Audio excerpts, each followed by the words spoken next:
Pokoknya ciri-ciri kelinci yang hamil itu ya seperti ini, ada suara kruk-kruk seperti itu, kemudian dia menghindar terus dari jantan.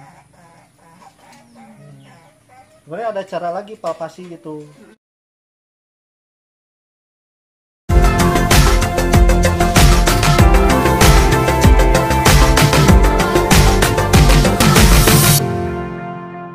Oke, ini sampai kelinci ini beranak, itu usia berapa dan berapa lama dia hamil?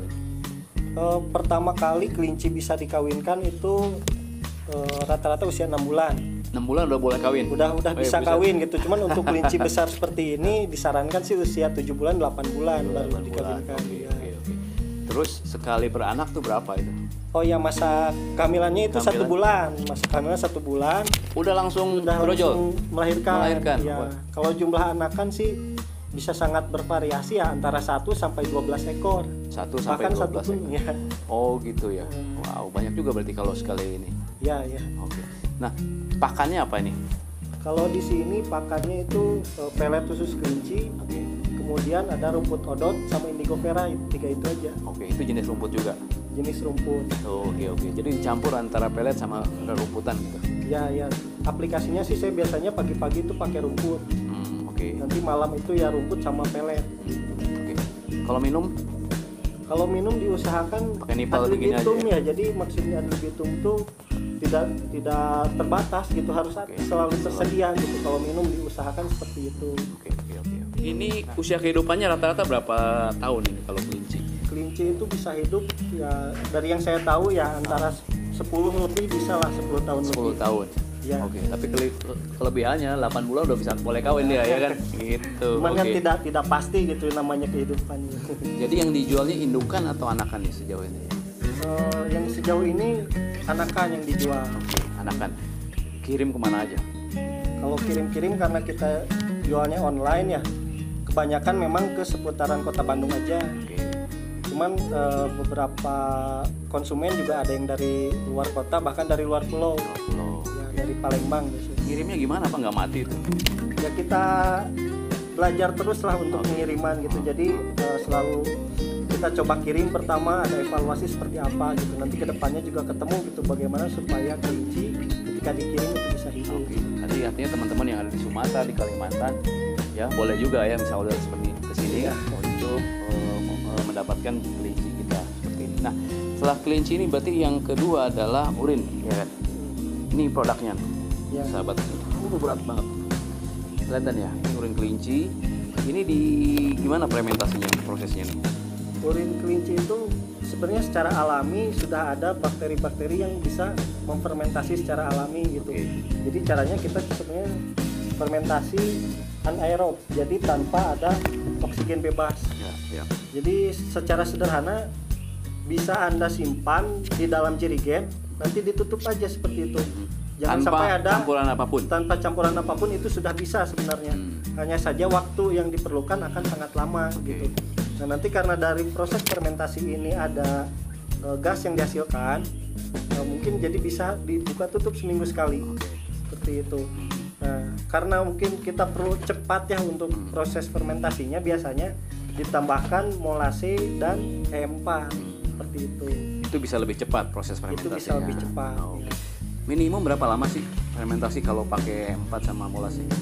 Kalau dari pengalaman kita di sini biasanya minimal 1 bulan baru kita pasarkan.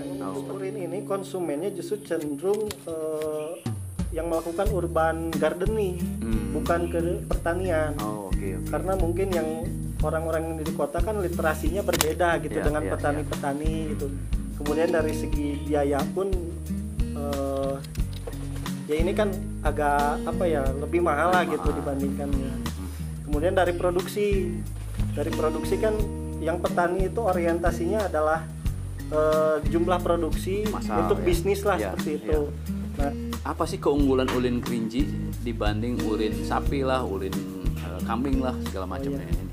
Kalau urin kelinci itu dari beberapa literasi kandungan NPK-nya lebih tinggi dibandingkan urin dari jenis ternak yang lain. Itu bukan kata saya, tapi hasil dari penelitian. Jadi dampak terhadap tanaman juga lebih baik. Dampak terhadap tanaman jelas lebih baik. Kemudian penggunaannya cenderung lebih sedikit dibandingkan ternak yang lain. Oh, oke. Boleh tahu campurannya mungkin dari 1 liter air? Campurannya ini kalau urin kelinci ini saya biasa menggunakan untuk tanaman-tanaman yang daun-daun, jadi kayak kangkung, sawi, seperti itu. Perbandingannya itu 1:20. Jadi 1 liter urin bisa dicampur dengan 20 liter air. 1 liter urin, 20 liter air. Ya. Oh, saya lihat ada satu lagi produk baru ya. Ya. Ini apa namanya Kang? Ini itu ya hasil dari composting gitu. Oke. Nah ini kenapa sih baru jadi produk gitu ya, baru sekarang? Karena memang pengumpulan kotoran kelinci ini cukup lama ya. Jadi kan kotorannya tidak terlalu banyak, kemudian fasilitas untuk composting kita itu kan agak besar. Jadi kita nunggu dulu full baru kita proses gitu, seperti itu. Nah untuk composting ini biasanya digunakan untuk pupuk dasar. Oh, okay. Jadi ibaratnya itu ini seperti bekal untuk dia dari pertama benih sampai nanti produksi. Ya. Seperti itu pupuk dasar itu penggunaannya. Ini belum dijual berarti kalau ini? Ini baru mau mulai dipasarkan. Ya. Oke. Prosesnya gimana bikin? Kalau untuk proses, jadi kita gunakan bak penampung. Oke. Bak penampung itu bawahnya yang masih tanah, Ya. cuman ada sekat-sekat di pinggir lah seperti bak gitu. Dan nanti kita campurkan dengan sisa-sisa pakan. Jadi ada rumput-rumput sisa pakan yang tidak termakan seperti itu. Fungsinya apa?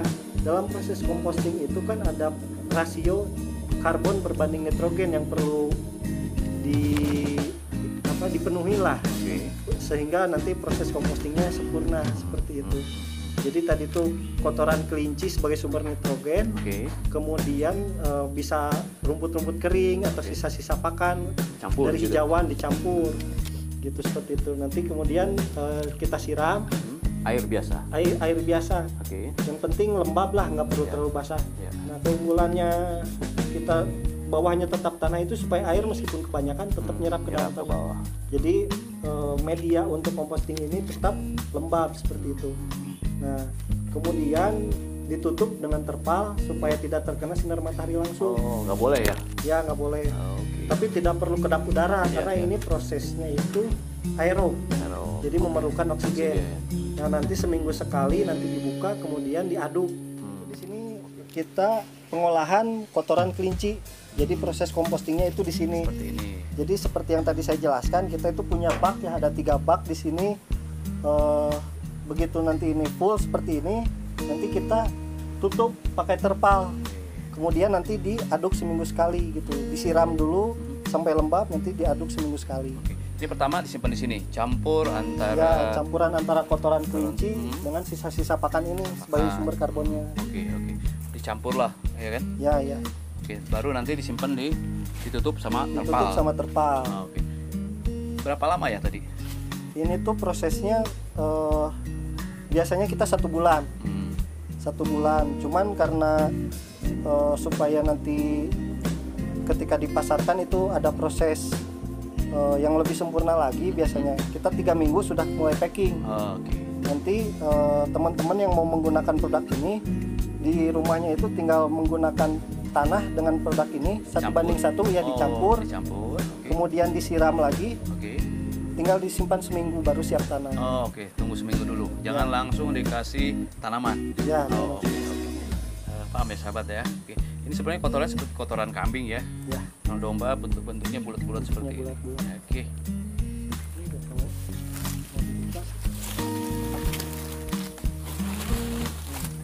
Oh iya. Warnanya kan udah hitam. pekat ya. Wow.